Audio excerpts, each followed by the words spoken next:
Hello guys and welcome to a new brand video. In today's tutorial I'm going to show you how to invite people to your repository on GitHub.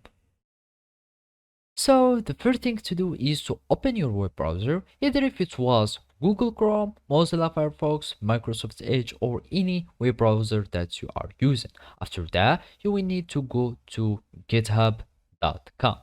And now we will need to create an account so we can be able to use the GitHub services.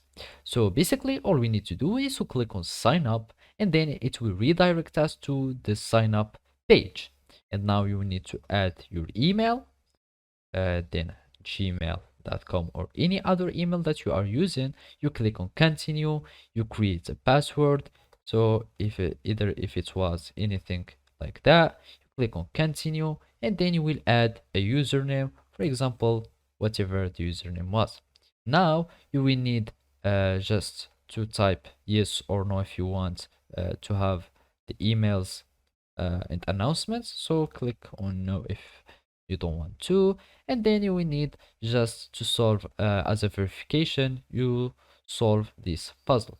So we start this puzzle, identical objects, we do like this, and then you will do like that, and then you will create an account. So basically after you create an account, all you need to do is to verify your email by having copying the code that will be sent to your email, and then you will just paste it here and you will be able to create a new account on GitHub. After that it will sign in you and you will have access to use the GitHub repository. And basically now all you need to do is to follow these simple steps.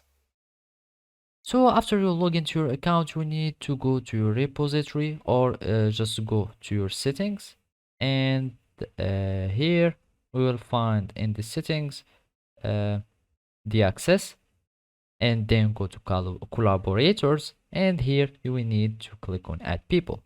You will need just to add the email or the username of the person. So even if I type anything, I will find other people of or users of GitHub, and then you will need just to select a collaborator and you can invite these people. So basically this is how you can do it. Thank you for watching and see you next time.